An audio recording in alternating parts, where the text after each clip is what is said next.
Akhirnya jadi MC. Setelah itu ada acara PPMI Pelajar Indonesia dengan Mufti Syekh Sidna Syauqi Alam. Alhamdulillah jadi MC lagi. Nah setelah itu sering jadi MC, jadi pelatih MC wisuda, juri MC wisuda. Awalnya jadi pelatih. Jadi setelah di seleksi disuruh jadi melatih, soalnya MC kan beda nih bro, sautiahnya bagaimana, kemudian uslub ngomongnya bagaimana. Bismillahirrahmanirrahim. Assalamualaikum warahmatullahi wabarakatuh. Kembali lagi bersama saya Arik Abdul Aziz di Bincang Santai bersama Alumni. Telah hadir bersama kita seorang dokter muda yang mana tengah hangat menjadi buah bibir di antara para mahasiswa. Karena selain ketampanan dan kegagahan beliau juga dikaruniai ilmu yang luar biasa sekali. Telah bersama saya Ustadz Fakhrul Wasil Ghalib ya. Insya Allah menjadi calon dokter sebentar lagi ya Ustadz. Ustadz Fakhrul gimana kabarnya? Alhamdulillah. Ustadz Fakhrul, gimana nih perasaannya setelah menyelesaikan program magisternya? Alhamdulillah. Alhamdulillah wassalatu wassalamu ala sayyidina Rasulullah wa alihi wasallam. Tentu ada perasaan bersyukur sama Allah, bisa diberikan kesempatan, bisa diberikan nikmat untuk menyelesaikan program magister ini. Alhamdulillah ada perasaan senang. Alhamdulillah. Taktik selanjutnya apa nih Ustadz? Kira-kira langkah-langkah yang akan ditempuh selanjutnya? Insya Allah dalam waktu dekat, insya Allah ini lagi proses ijroat buat menyelesaikan proses taswibat. Insya Allah nanti dapat syahadah muaqqatah. Nanti ketika syahadah muaqqatahnya sudah dapat, ada keinginan besar untuk melanjutkan ke doktorah insya Allah. Oh iya, insya Allah. Rabbuna yusahil insya Allah. Ya Rabb. Ustadz Fakhrul kira-kira sudah menikah belum Ustadz? Alhamdulillah sudah menikah. Oh sudah menikah, satu ya? Anak. Oh sudah punya satu anak ya Ustadz? Yeah. Oh ya kirain masih satu spesies kita Ustadz, sama-sama ngenes gitu. Alhamdulillah.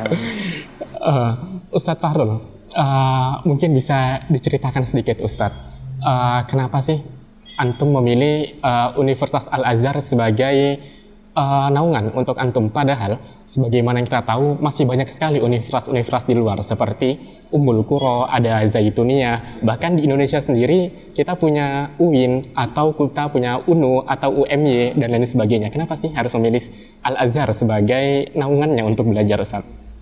Jadi ceritanya waktu di pondok, waktu aliyah itu ada jatuh cinta sama Al-Azharnya itu lewat guru-guru yang juga pernah belajar di Al-Azhar. Alhamdulillah dulu di pondok diajar sama masyayikh, ulama-ulama yang juga pernah menimba ilmu di Al-Azhar. Salah satunya ada mab'us dari Al-Azhar, nama beliau Syekh Ashur Ahmad Qad Imran. Beliau mengajar kami di pondok.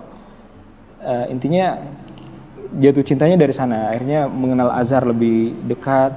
Hampir setiap durus mereka kami mendengar tentang Al-Azhar, tentang keindahan Al-Azhar, keindahan manhajnya, tentang ulama-ulama Al-Azhar, Syekh Ali dan seterusnya. Dan akhirnya ada perasaan jatuh cinta terhadap Al-Azhar. Akhirnya dari situ berniat pokoknya saya mau melanjutkan di Al-Azhar. Walaupun waktu itu juga sempat murasalat di berbagai universitas yang antum sebutkan tadi, di Ummul Qura, ke Zaituniyah, ke Libya dan seterusnya. Tapi alhamdulillah Allah memberikan isyarat dan memberikan rezeki untuk lanjut di Al-Azhar. Kemudian selain itu untuk saat ini Al-Azhar itu adalah as-sarhul ilmiul amin, adalah benteng yang dalam menjaga agama Islam. Itu adalah hal yang paling tempat yang paling pas untuk penuntut ilmu untuk zaman sekarang. Dan juga kalau kita melihat semangat yang dibawa oleh Al-Azharus Syarif, di mana sejarahnya panjang dan seterusnya, perjuangan ulama-ulamanya dan seterusnya, itu sejalan dan senafas dengan perjuangan dan semangat keilmuan ulama-ulama kita di Indonesia, dan sangat pas dengan iklim beragama di Indonesia yang butuh kehangatan, butuh bagaimana mengelola perbedaan pendapat seterusnya. Olehnya perlu manhaj-manhaj yang seperti dengan manhaj Al-Azhar, dan cita-cita ulama-ulama kita di Indonesia itu sama dengan cita-cita ulama-ulama di Al-Azhar, membawa ini sebagai rahmatan lil alamin. Ya, mungkin seperti itu. Ustadz Fahrul, ngomong-ngomong tentang Azhar nih, gimana sih perjalanan antum dari Indonesia kok bisa sampai ke Mesir, Ustadz? Apakah sama seperti sekarang atau jauh berbeda seperti sekarang, Ustadz?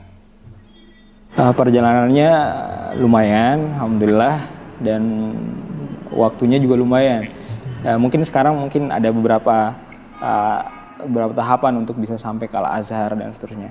Waktu aliyah memang sempat bikin target bahwasanya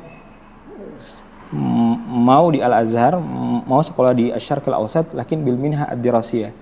Jadi waktu itu ada di diary itu ditulis salah satu mimpinya, Thalabul ilmi fi Syarqil Awsat bil minha ad-dirasiyah. Kemudian kata minha ad-dirasiyah ini digaris bawahi.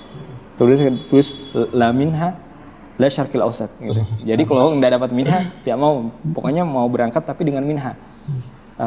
Akhirnya tahun 2007 ikut tes. Ternyata qadarullah di Indonesia Timur waktu itu tidak ada yang dinyatakan lolos ala minha.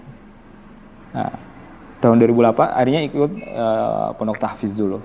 Saya itu ikut tes lagi 2008, akhirnya dinyatakan lolos. Tapi dahulu itu kalau kita lolos, kita harus ikut tes kedua. Tes kedua di Kedutaan Mesir, tapi jaraknya itu setahun. Jadi ada muqabalah selanjutnya, di tes selanjutnya ini kita difilter lagi, dipangkas lagi dari mungkin 150 orang atau mungkin 200 orang, itu dijadikan 200. Nah, akhirnya itu di 2009. Nah, ternyata qadarullah ada clash antara kedutaan waktu itu dengan Departemen Agama dari Depak. Akhirnya kedutaan menyatakan bahwa yang dinyatakan lulus oleh kedutaan waktu itu harus tetap mengikuti tes ulang, seperti jadi kedutaan membuka tes secara terbuka waktu itu. Akhirnya ikut tes di situ, akhirnya alhamdulillah fadlu minallah bisa lulus. Nah, walaupun akhirnya pas 2009 lagi qadarullah ada sedikit clash lagi, dan akhirnya tetap menunggu, dan 2010 baru akhirnya bisa berangkat ke Mesir. Tapi alhamdulillah bisa berangkat ke Mesir, dan alhamdulillah bisa tinggal di Bu'us dan alamin dirasiyah sesuai yang dicita-citakan.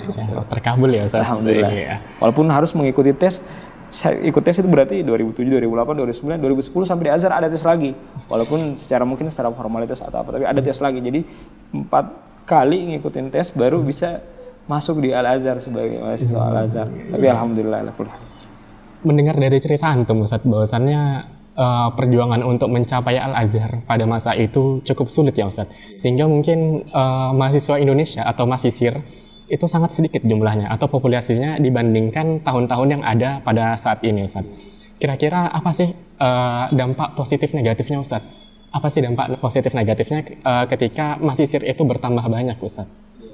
Mungkin positifnya dan suatu kesyukuran bagi kita, bagi warga Indonesia, bahwa ketika makin banyak yang datang ke Al-Azhar, berarti kemungkinan orang-orang yang membawa risalah Azhar, membawa manhaj Al-Azhar, membawa pemahaman yang baik dan benar tentang agama Islam itu makin banyak di Indonesia. Makin banyak orang-orang yang berpikiran tidak wasatiyah dan seterusnya. Makin banyak orang-orang yang bisa saling bahu-membahu untuk menjaga rahmatan lil alamin, yang menjadi cita-cita Al-Azhar, bagaimana menjadikan Islam sebagai rahmatan lil alamin. Sebenarnya masih banyak sumber daya manusianya berarti. Tapi mungkin dampak di sisi lain ada tantangan-tantangan yang harus kita hadapi. Salah satunya tantangan bagaimana biar teman-teman yang datang di Mesir ini dengan jumlah yang banyak punya tempat atau punya pengawasan tersendiri atau punya pembinaan, dibina biar bagaimana betul-betul datang dengan tujuan di mana mereka datang ke Al-Azhar dengan membawa manhaj Al-Azhar pulangnya. Biar tempat-tempat yang membina mereka, mengajarkan mereka hal-hal yang berkaitan dengan bahasa Arab, dengan hukum-hukum dan seterusnya.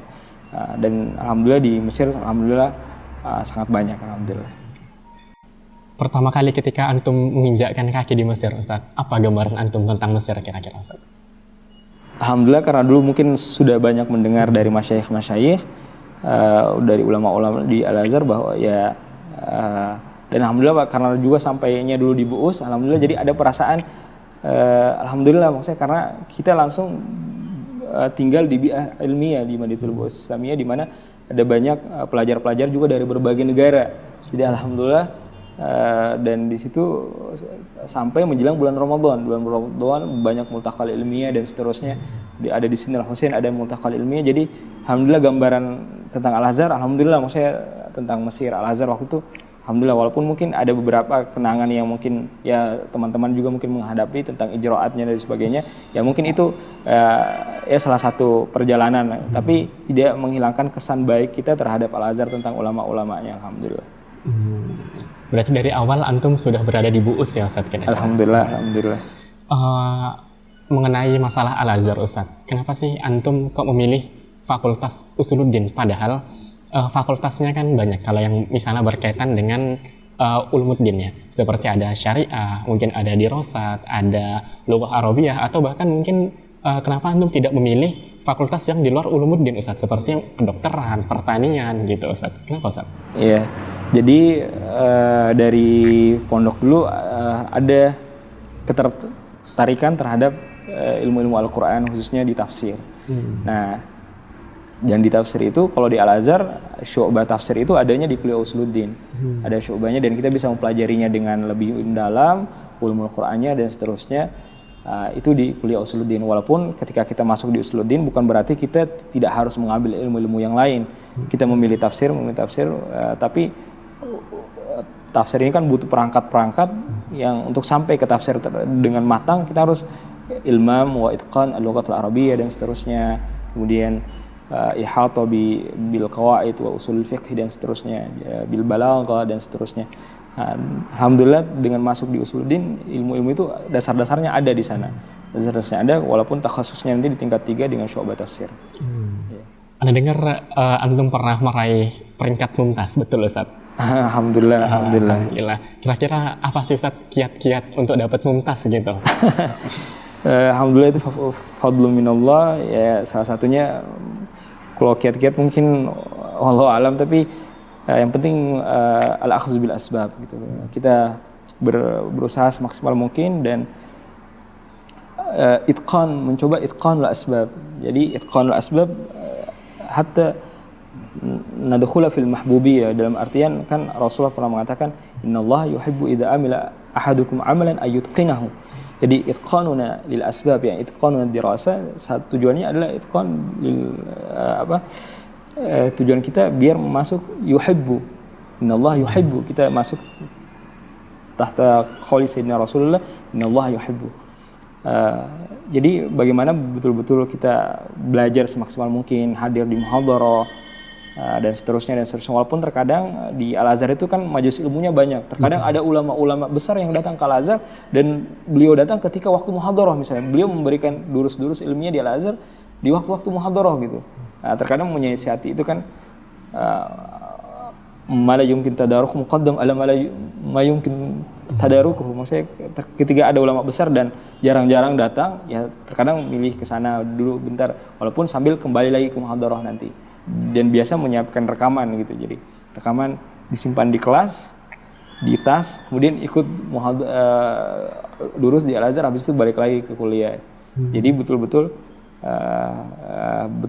mencoba hadir di muhadharah, belajar semaksimal mungkin dan tawakkal ilal musabbib walaysa ilal asbab. Kita tawakkal Allah, berdoa, mendoakan dan minta didoakan, dan doa dari ulama-ulama, dari orang tua, dari kawan-kawan itu punya efek juga. Dan ketika dapat mumtaz mungkin ya itu ba'da fadlin minallah, itu tidak lepas dari doa-doa mereka.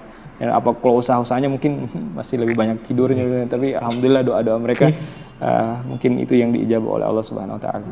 Berarti kalau misalnya anak-anak zaman sekarang Ustaz kayak mohon-mohon doa di WhatsApp, berpengaruh juga ya Ustadz berarti. Iya, insya Allah ya. Selama niatnya bagus, selama niatnya bagus mengirim share seperti itu, ahlan wa sahlan. Maksudnya mungkin ada di antar mereka teman-temannya yang betul-betul mendoakan, menyelipkan doanya. Bahkan ada teman kami dulu pernah bilang, saya kalau ada teman saya minta doa sama saya langsung sholat 2 rakaat untuk mendoakan dia. Gitu. Iya. Dan fatrah-fatrah imtihan itu biasanya ada banyak itu.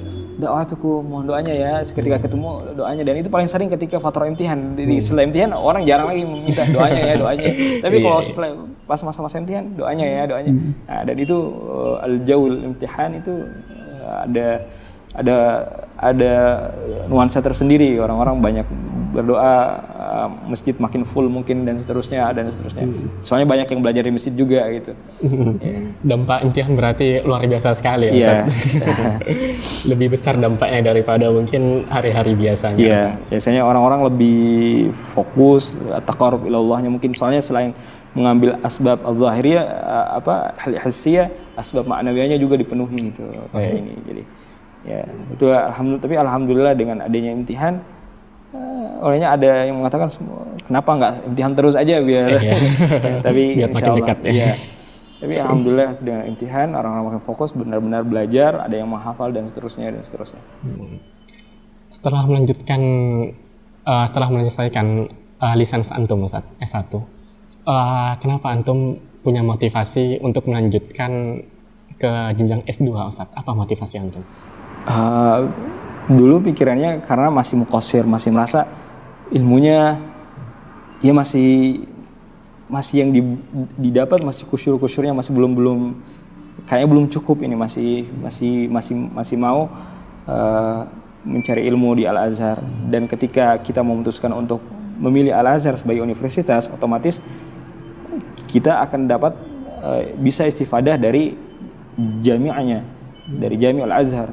Di situ kita bisa talaki dan seterusnya. Kemudian ada midyafa yang banyak di keliling Al-Azhar. Kita bisa istifadah. Ketika kita melanjutkan di universitasnya, otomatis kita masih bisa tinggal untuk istifadah dari sana semua. Olehnya pikir kayaknya masih harus lanjut ini, masih harus melanjutkan di Al-Azhar. Dan masih banyak yang belum ilmu-ilmu yang masih perlu dimatangkan dan seterusnya. Akhirnya niatin bismillah, lanjut lagi di Al-Azhar. Dan minta izin ke orang tua, alhamdulillah dapat dukungan. Orang tua juga justru senang kalau anaknya mau lanjut di Al-Azhar, ahlan wa sahlan. Yang penting selama mau belajar, ya insya Allah alhamdulillah dikasih izin. Antum setelah menyelesaikan S1 menikah dulu atau langsung lanjut dulu Ustaz di perjalanan? Tidak, waktu itu lanjut dulu. Lanjut dulu. Ya, menikahnya itu setelah tamhidi selesai, mulai menulis, akhirnya nikah. Ya, jadi yang untuk mau mengikuti jejak Ustaz Fahrul Wasil ya, bisa dicoba mungkin nanti. Dari S2 sendiri Ustaz, kira-kira lika-likunya kan lebih besar ketimbang berada di S1 Ustaz.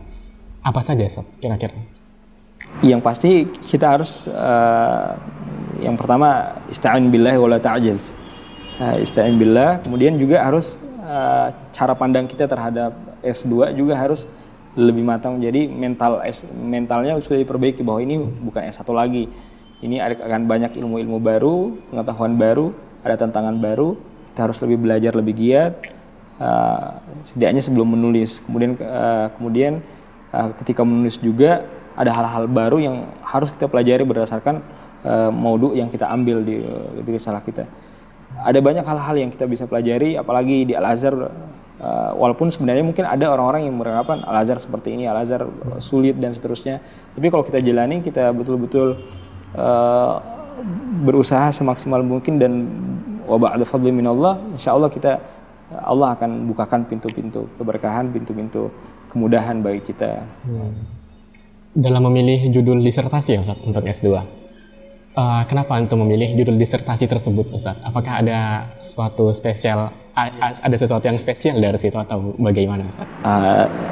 Waktu itu selesai tamhidi, alhamdulillah kita tamhidi selesai dan najah di daur awal. Waktu itu dari Wafidinnya berdua sama seorang dari teman dari India. Dan waktu itu kami bersama-sama awalnya kita mau mencari makhtut untuk ditahqiq.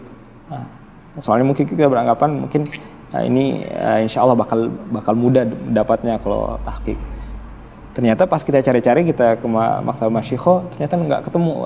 Ada yang ketemu, cuma ketika kita dibawa kepada masyayikh, beberapa masyayikh mengatakan ini sulit, ada yang mengatakan ini belum layak untuk dijadikan judul tesis. Akhirnya waktu itu teman India, ya udah, beliau akhirnya menyerah, bilang ya udah saya cari judul aja tentang negara saya gitu, ulama di negara saya bahas. Akhirnya waktu itu pas ketika juga cari-cari judul, kebetulan ada Dr. Irsyad, beliau mahasiswa di tafsir dan salah satu senior di BUUS. Judul beliau itu Ta'qibat Imam Al-Alusi Al-Zamakhsyari min suratil A'raf ila surat Ibrahim, itu mau dipangkas. Dan pangkasannya itu saya ambil, akhirnya beliau yang awalnya dari surah A'raf sampai surah Yunus aja, akhirnya saya ambil dari surat Hud ke surah Ibrahim. Dan saya juga alhamdulillah sekali bisa bergabung di masyru' tersebut. Karena yang di masyru' tersebut ada ulama-ulama kita di sini, senior-senior kita kayak Ustaz Dr. Antoni, Dr. Faiz, Dr. Irsyad, bisa bergabung ngambil bagian di situ membahas Imam Alusi, Imam Zamakhsyari yang merupakan min akabir a'immat tafsir, dan tafsir-tafsir mereka yang terkenal, tafsir-tafsir yang banyak menjadi rujukan oleh pelajar-pelajar dimanapun di seluruh penjuru dunia. Itu adalah suatu berkah, suatu kemuliaan dari Allah Subhanahu wa taala. Walaupun di awal sudah punya gambaran bahwa ini bukan hal yang mudah. Ini kita bukan bilang su'obat, tapi kita bilang fihi tahaddi. Ya, ini tantangan, perlu belajar lebih giat, perlu melawan rasa malas lebih banyak, kemudian perlu kesabaran yang lebih ekstra, dan seterusnya. Perjuangan juhudnya harus ditambah dan seterusnya. Tapi alhamdulillah taufiknya Allah hanya selesai juga. Setelah antum menyelesaikan disertasi antum, Ustaz, antum mendapatkan predikat mumtaz ya, Ustaz. Itu kan luar biasa sekali, Ustaz. Langkah-langkahnya apa sih, Ustaz? Apakah susah mendapatkan mumtaz di strata magister, Ustaz?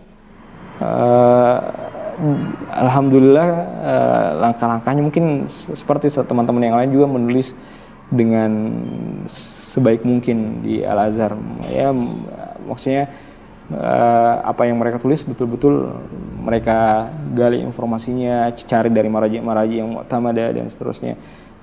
Intinya seperti itu, belajar dengan baik dan dengan bimbingan dari musyrif, menyetor kepada musyrif, mengikuti apa manhaj musyrif bilang begini dan seterusnya. Ya, selama kita mengikuti apa maunya musyrif bilang seperti ini, kita ikuti aturannya musyrif dan seterusnya, kemudian sambil memperbaiki semua apa yang dikoreksi sama musyrif dan seterusnya, insya Allah akan lebih mudah, insya Allah. Ustaz, mungkin tadi kita sudah berbicara banyak nih masalah Al-Azhar. Mungkin sekarang kita akan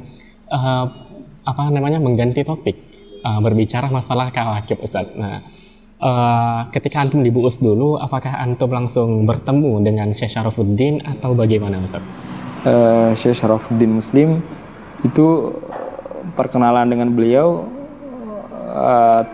mungkin beda sama teman-teman yang lain. Berkenalan sama beliau itu mungkin ketemunya sama beliau itu di masjid, ketemu di BUUS, selama di BUUS, tapi dulu belum sempat bergabung dengan Kawakib. Jadi angkatan saya itu sudah bergabung dengan Kawakib karena mereka keren-keren mungkin ya. Dan setiap Jumat itu kebetulan mereka itu kumpul di lantai 2 di imarah saya. Jadi saya tinggal di lantai 6, setiap hari Jumat itu saya turun ke Matam, ke masjid, saya lihat ini kok ada kumpul-kumpul di sini, ada kok sendal banyak dan seterusnya. Kemudian ketika keluar, teman-teman saya itu keluar pakai baju putih, pakai jubah putih, songkoknya yang rapi dan seterusnya, dan ada perasaan ini ada apa gitu di dalam, ada apa gitu kan. Setahun berlalu dan seterusnya, tapi udah ada gambaran, sudah dikasih tahu sama teman-teman di sini ada markas Kawakib yang di dalam itu ada orang-orang Ustaz Mulyadi, Ustaz Taufik, Ustaz Lingga, orang-orang keren di BUUS lah, maksudnya senior-senior yang keren, yang di situ di sana belajar bahasa Arab katanya, dan sebagainya belajar bahasa ini. Jadi ada perasaan bagaimana cara bergabung di Kawakib ini ya. Walaupun dulu soalnya bergabungnya mungkin agak sulit, soalnya ada banyak, dan Kawakib itu karena sistemnya debat bahasa Arab, dan Kawakib mau biar setiap orang itu di durasi waktu mungkin 3 jam 4 jam semuanya dapat bagian. Pokoknya kalau tambah anggota lagi itu bakal ada yang tidak dapat bagian. Akhirnya Kawakib itu membatasi. Akhirnya saya tidak bisa masuk sampai menjelang akhir 2012. Akhirnya waktu itu teman-teman mungkin ada yang sudah mulai kurang semangat dan ada kegiatan yang lain dan seterusnya di luar dan mereka sudah tidak bisa konsisten dengan Kawakib di setiap hari Jumat dan seterusnya. Akhirnya ada teman juga, mau masuk di Kawakib nggak? Ada ini. Akhirnya waktu itu memang lagi mau belajar bahasa Arab dan mau mencoba untuk belajar debat bahasa Arab, belajar bagaimana bitalaqatil kalam, itqan nutqul lughatil arabiyyah dan seterusnya. Akhirnya pas akhir 2012 saya tuh masuk di Kawakib bersamaan dengan Ustadz Haryadi waktu itu. Ya, walaupun pas waktu itu masih kita tak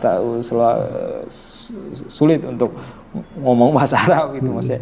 Soalnya kita mungkin belajar bahasa Arab secara qawaid kita belajar dan seterusnya, cuma ketika disuruh berbicara berbahasa Arab secara langsung dan ada durasinya ngomong selama 10 menit bahasa Arab, tidak ada yang lain, itu tidak semua yang bisa.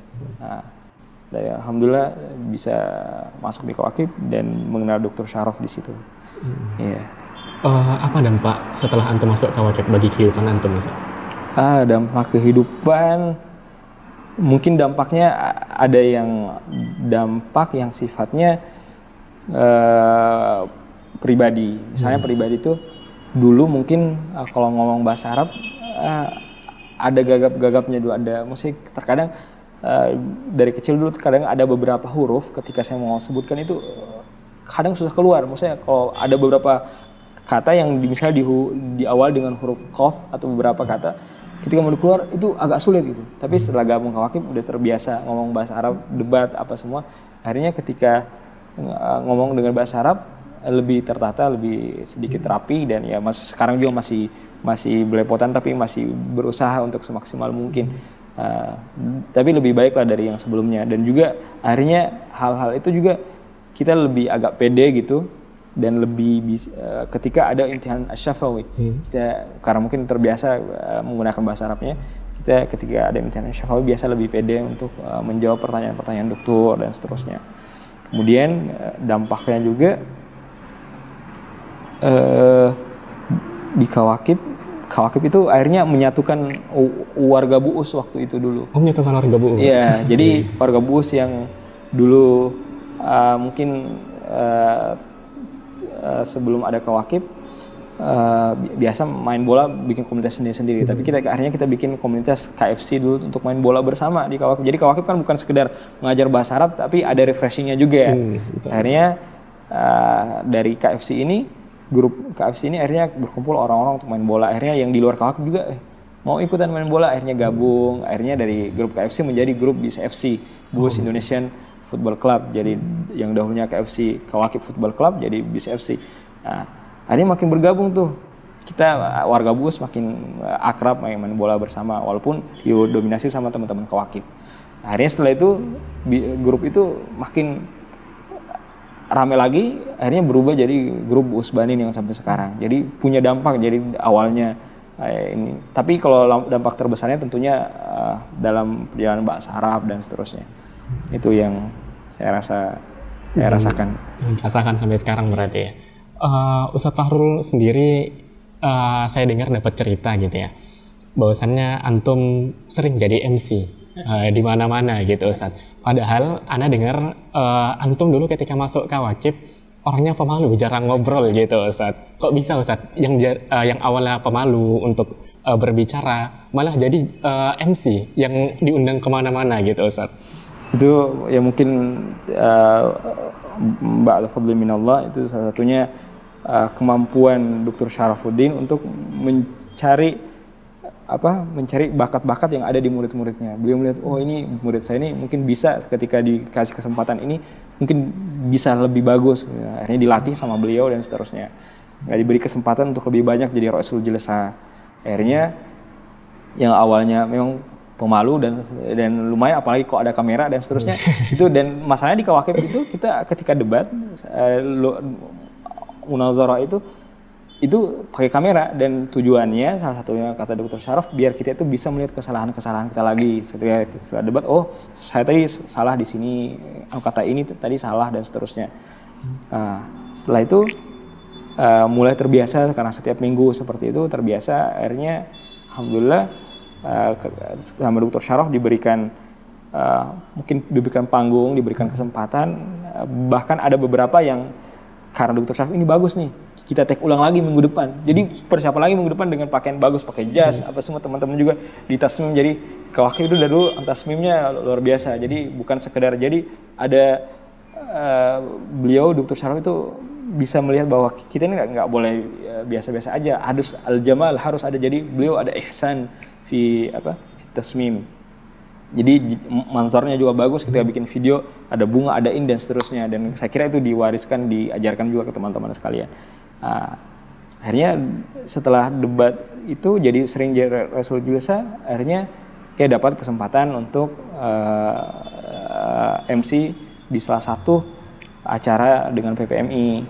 Akhirnya PPMI mungkin tertarik dengan MC-nya, walau alam kenapa dan seterusnya. Walaupun waktu itu ya mungkin kita menggunakan bahasa-bahasa yang sebisa mungkin masih jarang yang dengar mungkin, atau apa uslub-uslub seperti itu. Akhirnya jadi MC. Setelah itu ada acara PPMI Pelajar Indonesia dengan Mufti Sidna Syauqi Alam. Alhamdulillah jadi MC lagi. Nah setelah itu sering jadi MC, jadi pelatih MC wisuda, juri MC wisuda. Awalnya jadi pelatih. Jadi setelah di seleksi disuruh jadi melatih, soalnya MC kan beda nibrah sautiyahnya bagaimana, kemudian uslub ngomongnya bagaimana. Setelah itu bahkan jadi sering terjun di dunia debat bahasa Arab Masisir gitu. Jadi ketika ada lomba debat dihubungi Ustaz, bisa jadi juri lomba debat, bisa jadi. Bahkan ada beberapa perlombaan yang kita diinisiasi antara Kawakib sama beberapa kekeluargaan. Di situ jadi MC, di situ jadi Rasul Jilsa. Ada yang perlombaan yang besar PPMI, kita bahkan merekrut. PPMI pernah melaksanakan bekerjasama dengan Forsema waktu itu debat internasional, dan di debat internasional itu ya, kita diminta untuk memilih calon-calon mewakili Indonesia. Akhirnya dengan Dr. Luqman Hakim kita jadi juri sekaligus jadi Rasul Jilsa waktu itu. Akhirnya memilih bentuk dua tim itu diminta kepada kita untuk dilatih, kita latih, yaitu berdebat di debat internasional, dan alhamdulillah dipilih lagi jadi MC dan Rasul Jilsahnya gitu, menjadi Rasul Jilsah. Alhamdulillah yang tim yang kita latih jadi juara 1 dan juara 3 gitu, mengalahkan waktu itu Singapura, Malaysia, ada dari Nigeria juga atau beberapa negara. Kalau Ustadz Haryadi sendiri kan berarti beliau ini memiliki kemampuan dalam seni menulis ya Ustadz? Iya, beliau menulis terbaik lah. Kan memiliki kemampuan dalam seni berbicara ya Ustadz? Tidak juga sebenarnya, bukan berbicara juga. Ya sedikit-sedikit saja sebenarnya, bukan ini. Tawaduk sekali ini Ustadz. Bukan tawaduk, bukan, memang ya kebetulan dikasih panggung ke situ dan alhamdulillah. Tapi sekarang sudah jarang minta, kalau ada yang minta maaf biasanya, kayak mereka minta kita minta maaf gitu. Soalnya sudah banyak teman-teman yang lebih bagus, lebih ini untuk ini. Dalam berbicara sendiri Ustadz, apa sih standarisasi fasih menurut antum? Ya, fasahah itu yang merupakan juga ini ya salah satu syiarnya Kawakib Fusaha, bil Fusaha Aishna Aizza.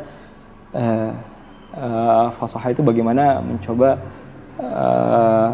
setidaknya alhannya tidak ada, ya, kesalahan lugawiyahnya, dan juga disertai dengan pemahaman pemilihan katanya dan seterusnya. Kemudian juga terkadang kita di Indonesia, kita ketika tahadus hatta ana tahadus bil lughatil arabiyyah, terkadang masih kental dengan bahasa-bahasa kita di lahjah kita masing-masing kan. Itu bagaimana kita mencoba ya walaupun itu tidak mengurangi indahnya bahasa Arab memang indah bagaimanapun orang yang membawanya semua karena memang min jamali lughatil arabiyyah. Tapi bagaimana kita mencoba setiap waktu memperbaiki bahasa Arab kita, memperbanyak lagi kosakata, uslubnya diperbaiki, dan semoga itu bisa menjadi wasilah kita untuk menjadi fasahah. Dan caranya ada banyak, saya kira ada banyak hal-hal kita bisa, apalagi dengan dunia teknologi yang makin berkembang sekarang, kita bisa dengar podcast orang-orang yang berbahasa Arab, yang film-film berbahasa Arab fusha gitu kan ya, musalsal bahasa fusha, kita istifadah itu dari bahasa mereka gitu. Setelah antum belajar di Kawakib Ustaz, kira-kira mohon maaf, kapan sih terakhir kali antum belajar bersama Syekh gitu? Maksudnya keluar dari Kawakib gitu bersama Syekh. Belajar bersama Syekh saya kurang tahu ya kapan terakhirnya ya. Ya mungkin tahun-tahun 2014 mungkin waktu kami masih di BUUS gitu. Belajar bersama Syekh. Kita itu setiap minggu ada waktu 3 jam untuk belajar al-munazarah bil lughatil arabiyyah, kemudian ada al-maqalatul hadifah. Al-maqalatul hadifah itu kita tulis makalah, kemudian kita jelaskan ke teman-teman, kemudian ada al-khatabah. Kemudian bahkan ada kadang diselipin lughah Inggrisiyah. Walaupun selain itu Kawakib sendiri ada acara yang sifatnya bukan mingguan. Kalau ini acara mingguan, ada acara sifatnya yang tahunan. Tahunan itu ada musabaqah terkadang, kemudian ada rihlah. Kita pernah hari Qoyaban bersama-sama dengan Syekh juga. Jadi Kawakib itu bukan sekedar tempat belajar mingguan, tapi ada yang tahunan juga. Dan alhamdulillah saya dengar sekarang kan Kawakib makin berkembang, makin udah ada rumah-rumahnya yang dimana orang-orang yang benar-benar mau belajar bahasa Arab, orang-orang yang mau itqan lughatul arabiyyah, punya wadah, punya tempat yang betul-betul at-takhassus di situ. Nah itu sebuah berkah, sebuah fadl minallah, dan tentunya berkat Syekh Syaraf. Punya nggak Ustadz pengalaman-pengalaman yang tak terlupakan selama antum berada di Kawakib gitu? Iya, pengalamannya banyak sih. Alhamdulillah pengalaman itu sifatnya ketika debat sama teman sendiri kan. Kita kan ketika debat itu mengumpulkan bahan juga. Jadi seminggu mungkin kita ada yang sibuk ketalaki, ada yang sibuk buat muhadharah dan seterusnya, organisasi dan lain-lain. Tapi ketika Jumat kita kumpul bersama, kita debat gitu. Kita ada yang khatabah, ada yang makalah dan seterusnya. Pengalaman-pengalamannya tidak terlupakan. Alhamdulillah berkat fadl minallah dan Kawakib ini akhirnya bisa ketemu dengan mufti, bisa jabat tangan sedekat itu dengan mufti, walaupun akhirnya melanjutkan juga ke Darul Ifta. Kemarin ikut Darul Ifta juga dan alhamdulillah udah selesai juga kemarin Darul Iftanya. Alhamdulillah itu awalnya dari Kawakib gitu, dari Kawakib ketemu sama mufti, akhirnya jatuh cinta sama Darul Ifta, akhirnya mendaftar Darul Ifta, melanjutkan sambil S2 magister, sambil belajar juga di Darul Ifta 3 tahun 4 tahun, akhirnya selesai. Ya, awalnya dari Kawakib semua, kemudian ketemu sama ulama-ulama yang lain, dan itu saya kira bukan pengalaman saya aja, pengalaman pribadi, pengalaman yang dirasakan teman-teman juga. Bahkan saya pertama kali ketemu istri itu ketika saya jadi MC, jadi juri di MC, juri, dan istri menjadi salah satu peserta lomba debat gitu kan. Dimenangin nggak Ustaz? Bahasa Arab. Tidak waktu itu tidak ini. Alhamdulillah, tapi alhamdulillah. Maksudnya itu pengalaman-pengalaman yang tidak terlupakan, belajar bahasa Arab bersama, bikin kesalahan, salah, yang salah ini, yang benar ini, kita bukan mu'ajam dan sama-sama, itu hal-hal yang indah menurut saya. Kemudian Ustaz, setelah antum belajar di Kawakib, kemudian menjadi alumni Kawakib, kira-kira apa sih peran alumni bagi Kawakib sendiri Ustaz? Sebenarnya agak malu juga ketika dikatakan alumni ya, soalnya mungkin di zaman saya berbeda dengan zaman teman-teman, di mana teman-teman mungkin ada haflatul takhrijnya dan seterusnya, di mana dia haflatul takhrij. Dan saya alhamdulillah pernah hadir di salah satu haflat takhrij. Waktu itu ada Syekh Fathi waktu itu, dan menguji teman-teman jurumiyah, ada yang diuji qatur nada dan seterusnya. Jadi kalau dibilang alumni sebenarnya tapi kalau dibilang sebagai seorang yang pernah belajar dididik sama Dr. Syaraf di BUUS, itu berarti itu ketika alumni diitlakkan seperti itu, ya berarti bisa dikatakan kita alumni, kita pernah belajar. Dan peran alumni ini ya teman-teman yang pernah belajar mudah-mudahan bisa mengambil banyak pelajaran selama di Kawakib. Dan alhamdulillah ada banyak teman-teman yang salah satunya yang telah berkiprah di Indonesia, manhaj Kawakib itu masih dibawa. Manhaj dalam artian belajar munazarahnya seperti apa, ada al-fariq al-muwafiq, al-mu'arid, ada ra'isul jilsa, ada ra'isul al-baramij, kemudian ada khatabah setiap minggu dan seterusnya.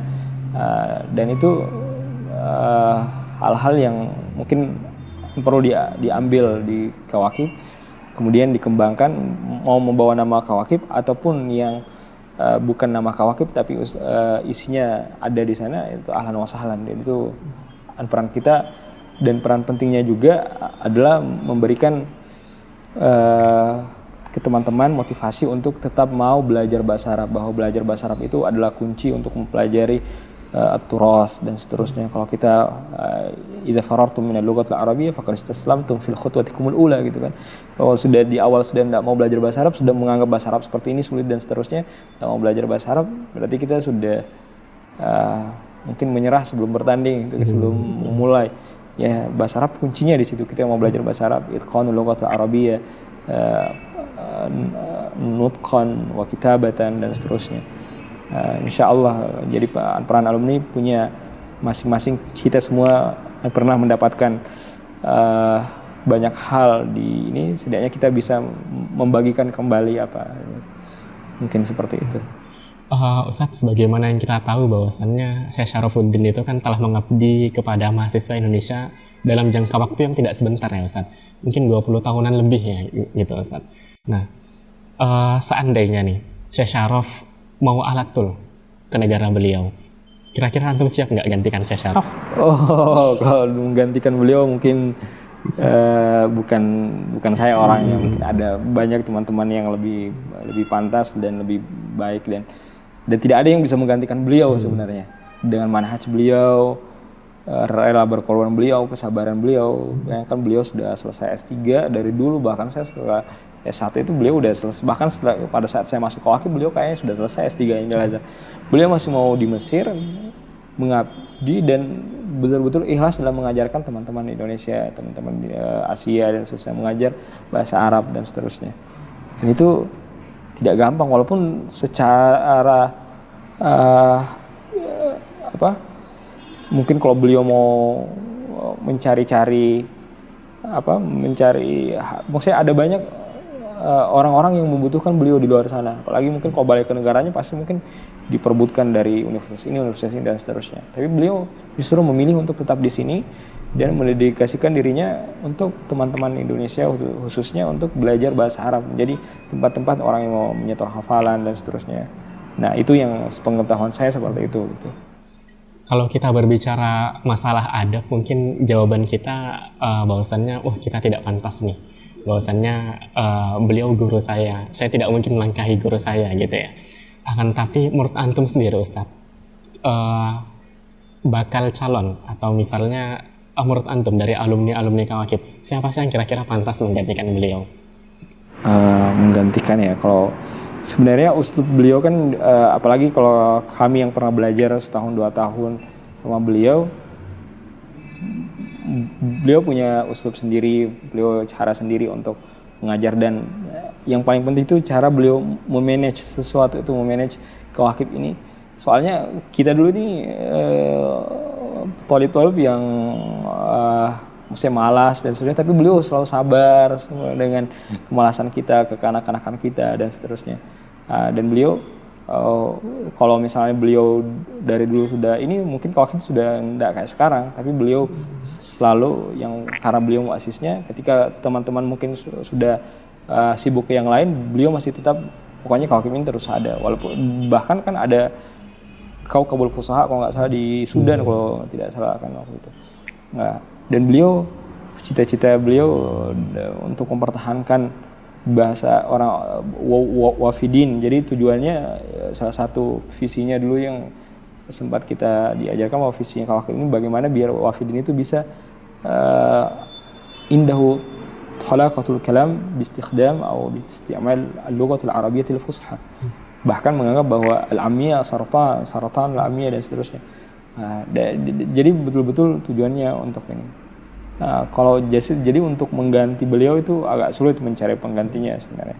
Tapi kalau misalnya ini yang paling pantas ya mungkin ya Ustadz Haryadi, Dr. Lingga gitu dan teman-teman yang senior. Ustadz Mulyadi sebenarnya kalau di Indonesia ada Dr. Mulyadi, Ustadz Mulyadi itu Ustadz Mulyadi, Ustadz Taufik, adalah salah satu murid beliau yang baik. Ustadz Rio juga bisa menjadi ini.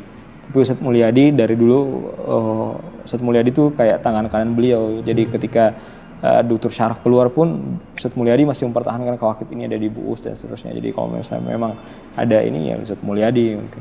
Ustadz Mulyadi. Iya, atau Dr. Lingga mungkin atau Ustadz Haryadi. Kita tadi sudah mendengarkan dari Antum begitu besarnya pengorbanan Syekh Syarafuddin bagi mahasiswa Indonesia yang ada di Mesir atau disebut dengan mahasisir, Ustaz. Akan tapi terkadang para mahasisir itu memiliki stigma-stigma negatif, Ustaz, terhadap Kawakib yang mungkin dikarenakan karena tidak ketahuannya atau mungkin karena taklid buta terhadap seniornya. Nah, kira-kira bagaimana Ustaz tanggapan Antum tentang stigma-stigma negatif yang dilemparkan oleh orang-orang di luar Kawakib terhadap Kawakib, Ustaz? Iya, jadi yang pertama yang diajarkan sama ulama-ulama kita, al-hukmu 'an syai' far'un an tasawwuri. Ketika kita mau menghukum sesuatu, kita harus tasawur yang benar gitu. Nah, kemudian ketika ada khabar-khabar yang kita dengar dan seterusnya, kita diajarkan fatabayyanu, fatasabbatu. Nah, dan kita juga tidak bisa terkadang ada orang-orang yang bahkan mungkin menilai seseorang, bahkan penilaiannya itu masuk ke niat-niat mereka gitu. Itu kan hal yang diajarkan, tidak diajarkan sama ulama-ulama kita. Mungkin kita bisa menilai perilaku seseorang, tapi kita tidak bisa masuk ke penilaian niat mereka ini, niat mereka itu, niat mereka itu. Itu min su'il adab ma'al khaliq dan seterusnya. Olehnya apapun itu, kalau menurut saya mungkin karena orang yang tidak tahu kadar beliau dan orang-orang yang tahu kadar beliau, dan alhamdulillah saya tahu beliau ketika di Buus, dan saya tahu beliau sebagai orang yang muhtaram, sebagai orang yang sabar, sebagai orang yang benar-benar mau mengajarkan bahasa Arab ke teman-teman seterusnya, dan itu pengetahuan saya sampai situ. Adapun yang lain-lain, bagusnya jangan terburu-buru, fatabayyanu fatasabbatu, dan teman-teman sendiri yang ada di Kawakib mendengarlah, bijaklah dalam menilai, dengarlah juga dari murid-murid beliau yang masih muazzam sama beliau sampai sekarang, apa yang didapatkan di Kawakib, apa manfaat Kawakib.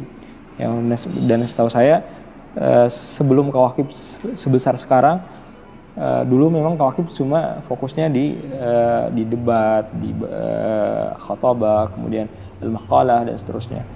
Dan itu punya dampak besar bagi teman-teman yang khususnya yang senior-senior di Buus dulu. Kita bahkan saya pribadi sendiri dulu sering ikut lomba, jadi di Buus itu ada lomba menulis makalah, dan itu ada hadiahnya uang gitu buat tambah-tambah minha kan. Itu sering ikut. Walaupun makalah-makalah yang saya ikutkan di situ adalah makalah-makalah yang saya sudah bawa di Kawakib misalnya. Tapi dapat minha, saya bisa beli ini, beli itu, beli blender untuk di kamar dan seterusnya. Itu ya fadlun minallah. Dan orang-orang yang tahu Kawakib, apalagi yang pernah belajar di dalamnya Kawakib ada apa, ya seperti itu. Dan jangan sampai ada anggapan kalau kita di Kawakib kita akan jauh dari Al-Azhar atau tidak. Justru manhaj Kawakib ya sama dengan manhaj Al-Azhar. Kita bahkan kita dulu sambil talaki di Al-Azhar, ulama-ulama Azhar, ulama syekh kita di sana, itu tidak menghalangi kita di Kawakib juga kita belajar sama dengan ini yang di sana. Walaupun mungkin teman-teman sekarang justru kesempatan besar sekali, maksudnya ada seorang syekh yang sudah doktorah di Al-Azhar, kemudian mendedikasikan dirinya untuk mendengarkan hafalan-hafalan kalian dan seterusnya, mengajar matan-matan dan seterusnya. Dan itu tidak ini. Ya, dan jangan sampai kecintaan kita sama organisasi kita apa semua kita akhirnya menghukumi dengan hukuman yang salah gitu. Kita harus tetap bijak, tetap mendengar sebelum tasawurnya diperbaiki, kemudian baru menghukumi, walaupun penghukuman itu harus secara hati-hati. Dan ini mungkin itu. Ustaz Fakhrur, laqad sami'na ala annakum minal muta'ahhilina fi fandil kalam hatta madahakum al-mufti Syauqi Alam. Mungkin ya'tina an-nasiha khususan li tullabil Indonesia fi Jami'atul Azhar. Mungkin haulat dirasah wa ghairu dzalika minal amthal. Bismillahirrahmanirrahim. هذه النصيحة لي قبل أن تكون نصيحة لإخواتي الطلبة الوافدين الأزهريين والطلبة الوافدين في كل أنحاء العالم وأرجاء الأرض. أنا لا أقول لكم إلا ما قد قال عنكم الله عز وجل فلولا نفر من كل فرقة منهم طائفة يتفقه في الدين ولينذروا قومهم إذا رجعوا إليهم لعلهم يحذرون. فأنتم الذي قال عنكم الحبيب صلى الله عليه وسلم من خرج في طلب العلم فهو في سبيل الله حتى يرجع. فأنتم حامل فكر الإسلام الوسطي إلى بلادنا إندونيسيا، فاستحضروا دائما قوله تعالى يا يحيى خذ الكتاب بقوة، يعني بعزيمة صارمة لا تقبل الأدنى والتي لا ترضى بالدون. قولوا لا استسئلن الصعب أو أدرك المنى فمن قادت الآمال إلا لصابره. فعليكم بهمة عالية، الهمة التي تجعلكم محبا للعلم، تجعلكم محبا للغة العربية، لغة القرآن الكريم، وأتقن اللغة العربية. خذ الأسباب وتوكل على المسبب وليس على الأسباب. توكل على المسبب، أتقن الأسباب حتى تدخل في المحبوبية. قال الحبيب صلى الله عليه وسلم إن الله يحب إذا عمل أحدكم عملا أن يتقنه، فأتقن الأسباب حتى تدخل في المحبوبية ثم تتوكل على رب الأسباب أو على المسبب الله الرحمن وهو الرحيم، وهو الذي يوفقنا جميعا. فهذه النصيحة لي، ولا أرى أن هذه النصيحة أو لا أرى نفسي أنصحكم، ولكن هذه النصيحة لي وأنصح نفسي بهذه النصيحة قبل أن تكون إن كان جديرا لتكون نصيحة لكم. فأتقن اللغة العربية، أحب اللغة العربية لأن اللغة العربية من لغة القرآن ولغة أهل الجنة، فأحب اللغة العربية لأنها جزء من دينكم. فجزاكم الله خيرا كثيرا وبارك الله فيكم. السلام عليكم ورحمة الله. Jadi kita sudah mendengar nasihat-nasihat dari Ustadz Fakhrul Wasil mengenai dirasah bahasa Arab, bahwasannya pentingnya berbahasa Arab karena bahasa Arab itu merupakan salah satu bagian daripada agama kita sendiri, dan bahasa Arab merupakan bahasa Al-Quran gitu. Mungkin kita cukupkan sampai di sini saja perbincangan kita pada salah seorang calon doktor, insya Allah. Jadi bagi teman-teman yang mungkin belum subscribe, ahlan di subscribe. Bagi teman-teman yang merasa ini bermanfaat, silahkan di like dan silahkan disebarkan. Mungkin kurang lebihnya mohon maaf. Wassalamualaikum warahmatullahi wabarakatuh.